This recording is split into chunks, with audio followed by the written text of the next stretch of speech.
بسم اللہ الرحمن الرحیم۔ میرا نام پلوشہ ہے۔ میں آج اپنی زندگی کا سب سے بڑا بوجھ اتارنے جا رہی ہوں۔ وہ بوجھ جو میری زندگی میں موجود ہر دکھ اور ہر پریشانی سے زیادہ بھاری ہے۔ اس وقت میں عمر کے اس حصے میں ہوں جب انسان خود عزت کے ساتھ اپنی آخری آرامگاہ کے لیے دعا کرتا ہے، مگر مجھے تو جینے اور مرنے دونوں سے ڈر لگتا ہے۔ اگر میرا ایک مسلمان گھرانے سے تعلق نہ ہوتا تو میں وصیت کر دیتی کہ مجھے مرنے کے بعد بے شک جلا دیا جائے مگر قبر میں دفنایا نہ جائے، کیونکہ میں نے ایک ایسا ظلم کیا ہے جس کی معافی ممکن نہیں ہے۔ میں نے سرحد کے نہایت امیر گھرانے میں جنم لیا، شکل و صورت میں بے مثال اور انمول تھی۔ میری شادی بھی ایسے خاندان میں ہوئی جو دولت اور عزت میں ہم سے زیادہ تھے۔ اللہ تعالیٰ کی رحمتیں ہی رحمتیں تھیں۔ اللہ تعالیٰ نے مجھے 6 بیٹے عطا کیے۔ سسرال میں میری بہت عزت تھی۔ میری ساس مجھے سر آنکھوں پر بٹھاتی تھی۔ مجھے اپنے بچوں میں رضا سب سے پیارا تھا۔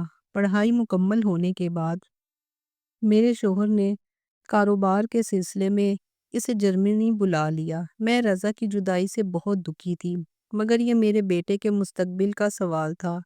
اس مرتبہ جب سردیوں میں رضا جرمنی سے آیا تو بہت خوش اور نکھرا نکھرا نظر آیا، مگر کبھی کبھی چین اور بولتے بولتے خاموش ہو جاتا۔ عجیب بات یہ تھی کہ اس مرتبہ باپ کے اصرار کے باوجود جرمنی واپس جانے کے موڈ میں نہیں لگ رہا تھا۔ میں اس دن آنگن میں بیٹھی دھوپ سیک رہی تھی۔ میری خاص خادمہ زرجانہ آئی اور رازدانہ انداز میں بولی، بیگم صاحبہ، رضا صاحب کا شانوں سے چکر چل رہا ہے۔ یہ بات سنتے ہی مجھے ایسے محسوس ہوا جیسے کسی نے میرے کانوں میں سیسا انڈیل دیا ہو۔ میں نے سوچے سمجھے بغیر اس کے منہ پر تماچا مار دیا، کمینی، تیری یہ جرت مزید بکواس کی تو زبان کاٹ لوں گی۔ میں اسے گالیاں بک رہی تھی۔ وہ خاموشی سے سر جھکائے کھڑی تھی۔ اسے اپنے پاس کھڑا دیکھ کر مجھے مزید غصہ آ گیا۔ بے حیا، تو میرے سامنے سے چلی کیوں نہیں جاتی؟ میرے ان الفاظ کے جواب میں اس نے آہستہ سے کہا، مالکن، یہ سچ ہے۔ اس کی بات پر مجھے دوبارہ جلال آ گیا۔ دل میں آئے کہ اس کے ٹکڑے کر دوں، مگر میں نے اسے جھڑک کر وہاں سے روانہ کر دیا۔ شانوں کا باپ ہمارے گھر ملازم تھا اور شانوں کی ماں بھی ہمارے گھر صفائی وغیرہ کے لیے آتی تھی۔ شانوں ماں باپ کی اکلوتی تھی اور شانوں تھی ہی بہت خوبصورت، گندمی رنگت، لمبے بال، بڑی بڑی کالی آنکھیں، گلابی ہونٹ اور گال پر چھوٹا سا سیاہی مائل گوشت کا ابھار، جسے تل نہیں کہا جا سکتا تھا کیونکہ یہ تل سے بڑا تھا، لیکن شانوں کی خوبصورتی میں اضافہ کرتا تھا۔ شانوں کی واحد بدقسمتی یہ تھی کہ وہ ایک غریب ملازم کی بیٹی تھی، اور دوسری خرابی میرے بیٹے رضا کے ذہن میں تھی۔ مجھے اپنے بیٹے کی عقل پر حیرت تھی، جو ایک نوکرانی کی شادی شدہ بیٹی کا دیوانہ ہو گیا تھا۔ شانوں کے ماں باپ نے اس کی آگ لگانے والی خوبصورتی کے ڈر سے اپنے ہی خاندان میں کسی بیمار بوڑھے سے اس کی شادی کر دی تھی۔ مجھے یاد ہے جب وہ شادی کے بعد آئی تھی تو میں نے اس کی ماں سے کہا تھا کہ اس کے لیے تمہیں بیمار بوڑھا ہی ملا تھا۔ جواب میں ماں کے بجائے شانوں نے کہا، مالکن، وہ بہت اچھا ہے، میرا بہت خیال رکھتا ہے۔ میں نے کہا تھا، اچھا، پھر تو ٹھیک ہے۔ اور اب زرجانہ کیا بیہودہ بات کر رہی تھی۔ اس واقعے کو بھی ایک ہفتہ بھی نہ گزرا تھا کہ ایک دوپہر میرا بیٹا رضا شانوں کا ہاتھ پکڑے میرے سامنے آ کھڑا ہوا۔ اماں، میں اس کے بنا نہیں رہ سکتا۔ میں نے شانوں سے شادی کرنے کا فیصلہ کیا ہے۔ میں نے اس کے شوہر اس بوڑھے سے بات کر لی ہے۔ بچہ ہونے کے بعد وہ اسے طلاق دے دے گا، پھر یہ عدت کے دن یہیں گزارے گی، پھر میں اس سے نکاح کر لوں گا۔ آپ اسے اپنے ساتھ رکھیں، کسی اور کو ابھی اس کی خبر نہ ہو۔ میں شادی کے بعد اسے اپنے ساتھ جرمنی لے جاؤں گا۔ اس کے لہجے کا استحکام مجھے حیران کر گیا تھا۔ میں نے شانوں کی طرف دیکھا، وہ بالکل خاموش کھڑی تھی۔ اس گفتگو کے دوران اس نے ایک مرتبہ بھی آنکھیں اوپر نہیں اٹھائی تھی۔ رضا پیار سے بولا، ماں، کیا آپ میرے لیے اتنا بھی نہیں کریں گی؟ رضا نے بڑی محبت اور امید بھرے لہجے میں سوال کیا۔ اسے میری کیفیت کا اندازہ نہیں تھا۔ میں نے خود کو سنبھالتے ہوئے کہا تھا، کیوں نہیں، تمہارے لیے جان بھی دے سکتی ہوں، تم فکر مت کرو۔ رضا میری بات سن کر گویا کھل اٹھا تھا۔ اس نے جھک کر میرے ہاتھ چومے اور شانوں سے مخاطب ہوا، اب تم ہر وقت اماں کے ساتھ رہنا، یہ تمہارا ایسے خیال رکھیں گی جیسے میرا خیال رکھتی ہیں۔ یہ کہہ کر وہ کمرے سے باہر چلا گیا۔ اس کے جانے کے بعد میں نے نفرت کے ساتھ شانوں کے بالوں کو پکڑ کر جھٹکا دیا اور کہا، بدذات، تجھے تھوڑی سی بھی شرم نہیں آئی؟ بے غیرت، تو کیسی عورت ہے؟ وہ تکلیف کے سبب کرانے لگی اور روتے ہوئے بولی، بیگم صاحبہ، یہ سب آپ کے بیٹے کا قصور ہے۔ میں نے تو کبھی اپنے شوہر کے علاوہ کسی مرد کے بارے میں سوچا تک نہیں۔ آپ لوگ بڑے اثر و رسوخ والے ہیں، آپ لوگ جو چاہو کر سکتے ہو۔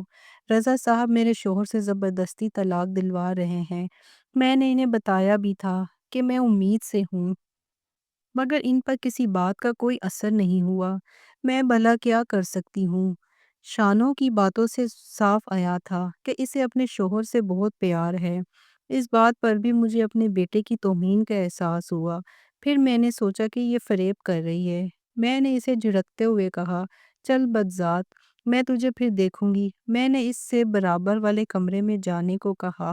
پھر میں رضا کے پاس گئی اور رضا سے کہنے لگی، بیٹا، مجھے تم سے ایسی بے وقوفی کی امید نہ تھی۔ اس وقت میں تمہیں اس 2 ٹکے کی نوکرانی کے سامنے کچھ نہ کہہ سکتی تھی، مگر اب اتنا تو سوچو، اگر تمہارے باپ اور بھائیوں کو معلوم ہوگا تو وہ کیا سوچیں گے؟ رضا کہنے لگا، امی جان، بڑے بھائیوں سے میں نے بات کر لی ہے، انہیں کوئی اعتراض نہیں ہے، سب میری خوشی میں خوش ہیں، صرف بابا کو معلوم نہیں ہے۔ انہیں بھی میں جرمنی جا کر سب کچھ بتانے کی کوشش کروں گا، امید ہے بابا کو بھی کوئی اعتراض نہ ہوگا۔ میں نے غصے میں کہا، تمہارا دماغ خراب ہو گیا ہے کیا؟ وہ بدذات ماں بننے والی ہے۔ رضا بولا، اماں، مجھے سب پتا ہے، میں بچہ پیدا ہونے کے بعد ہی اس کے ساتھ نکاح کروں گا، یہ کوئی بڑی بات نہیں ہے۔ ماں، میں اس سے بہت پیار کرنے لگا ہوں، پلیز آپ بھی مان جائیں۔ میں نے کہا، تم نے بھائیوں کے سہارے پر اتنا بڑا قدم اٹھایا ہے اور وہ بدنصیب شانو تو اپنے شوہر کے لیے آنسو بہا رہی ہے۔ اماں، وہ ٹھیک ہو جائے گی، اس بیچاری نے تو ابھی دیکھا ہی کیا ہے، میں اتنی خوشیاں دوں گا کہ وہ سب کچھ بھلا دے گی۔ رضا میرے دونوں ہاتھوں کو چومتے ہوئے کہنے لگا، میں بالکل بے بس ہوں، میں اس سے بے حد پیار کرتا ہوں۔ اس وقت میں اپنے بیٹے سے ہار گئی تھی اور شانوں کو اپنے ساتھ رکھنے کی حامی بھر لی تھی، اور ویسے بھی رضا کے 5 بھائی اس کے ساتھ تھے۔ کچھ دنوں بعد میرا بیٹا رضا جرمنی چلا گیا اور شانوں میرے ساتھ رہنے لگی۔ میں نے محسوس کیا کہ میرے باقی بیٹے شانوں کا ایسا خیال رکھتے تھے جیسے وہ واقعی ان کی بھابھی ہو۔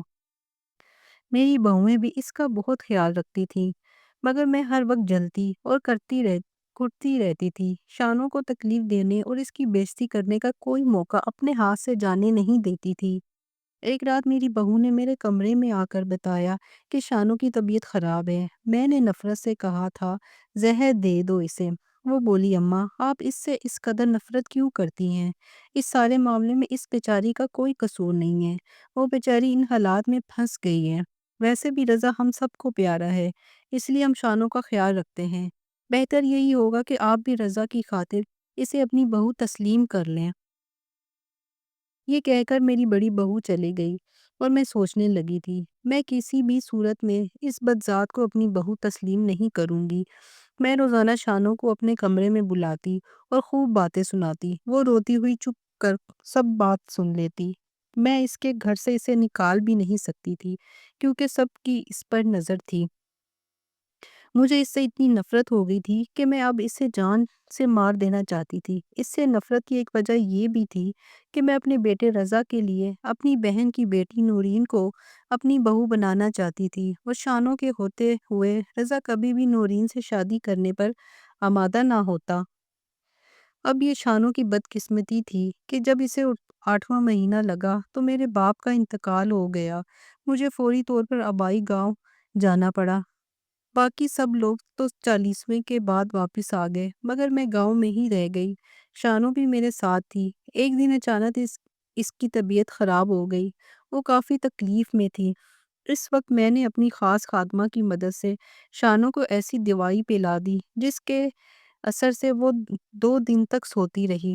اپنے منصوبے کے مطابق میں نے اس دن دوپہر کو سارے گاؤں میں یہ خبر پھیلا دی کہ شانو بچے کی تکلیف برداشت نہ کر سکی اور مر گئی۔ شانو کے ماں باپ کو بلوایا وہ بھی روتے ہوئے آ گئے۔ جن عورتوں نے شانوں کو غسل دیا انہوں نے خیال ظاہر کیا کہ لڑکی زندہ ہے، مگر ڈر سے خاموش رہی۔ نماز جنازہ پڑھتے وقت کسی نے گاؤں کے مولوی کے کانوں میں یہ بات ڈال دی کہ لڑکی زندہ ہے۔ انہوں نے مجھ سے پردے کی اوٹ میں آ کر کہا، بیگم صاحبہ، شاید یہ عورت زندہ ہے، میں اس کی نماز جنازہ پڑھا کر کیوں اللہ تعالیٰ کے قہر کو دعوت دوں؟ جواب میں نے کہا تھا، اس عورت کا چال چلن خراب ہے، اس نے میرے بیٹے کو دھوکے سے اپنا اسیر بنا لیا ہے۔ یہ بیوی کسی اور کی ہے اور بچہ جو اس کے پیٹ میں ہے میرے بیٹے کا ہے۔ مولوی صاحب آپ بتائیں، ایسی بدکار عورت کا یہی انجام ہونا چاہیے یا نہیں؟ میری بات پر مولوی صاحب توبہ توبہ کرنے لگے اور میری ہاں میں ہاں ملاتے ہوئے کہا، ایسی عورت کو سنسار کرنا چاہیے۔ اگر یہ زندہ رہی تو میرے خاندان کی بے عزتی ہوگی اور میرا بیٹا ایسا کرنے نہیں دے گا، اور پھر یہ بے حیائی سارے گاؤں میں پھیل جائے گی۔ مولوی صاحب میری باتوں اور آنکھوں کے جال میں پھنس گئے تھے۔ میں نے انہیں انعام بھی دیا اور اس طرح شانوں کو زندہ دفنا دیا گیا۔ جب رضا کو اپنے بھائیوں کے ذریعے شانوں کی موت کا علم ہوا تو فوراً جرمنی سے واپس آ گیا۔ آنے کے بعد وہ اکثر پاگلوں کی طرح روتا تھا۔ میری بڑی بہو نے مجھے شک کی نگاہ سے گھورتی رہتی تھی۔ کچھ دن بعد رضا واپس جرمنی چلا گیا اور پھر واپس نہیں آیا۔ تب مجھے پتہ چلا کہ میری خادمہ کے ذریعے نہ صرف رضا کو سب حقیقت معلوم ہو گئی ہے، بلکہ میرے گھر کے سبھی افراد کو میرے گناہ کا علم ہو گیا تھا، مگر شانوں کے گھر والوں کو کسی نے کچھ نہیں بتایا کہ ان کی بیٹی کے ساتھ کیا ہوا تھا۔ ان کی بیٹی تو قبر میں ہی دم گھٹنے سے مر گئی ہوگی۔ آج میرا جان سے پیارا بیٹا رضا نفرت کی بنا پر مجھ سے ملنا تو دور میری شکل بھی دیکھنا پسند نہیں کرتا۔ میرے بیٹے بھی مجھ سے نفرت کرتے ہیں۔ شوہر کے مرنے کے بعد بڑے بیٹے کے علاوہ باقی سب غیر ممالک میں جا بسے ہیں۔ میرا بڑا بیٹا اور بہو میرے ساتھ ستیلوگ جیسا سلوک کرتے تھے۔ بہو مجھے کچن میں جانے نہیں دیتی، نوکروں سے کہتی ہے اس پر نظر رکھو، اسے زہر کھلانے کا تجربہ ہے۔ رضا سب کا لاڈلا تھا، اب میری اس حرکت کی وجہ سے سب مجھ سے نفرت کرنے لگے تھے۔ میرے بڑے بیٹے کی اولاد نہیں ہے اور میری بڑی بہو کا کہنا ہے کہ یہ اس بوڑھی کو ساتھ رکھنے کی سزا ہے، اس لیے میں بے اولاد ہوں۔ میں ظاہری طور پر بالکل صحت مند تھی، مگر کسی بھی کمرے میں سو نہیں سکتی تھی۔ کھلے آسمان تلے سونے سے بھی دم گھٹتا تھا۔ نیند کے انجیکشن لگانے کے باوجود مجھے نیند نہیں آتی۔ اس بات کو 30 سال بیت چکے ہیں۔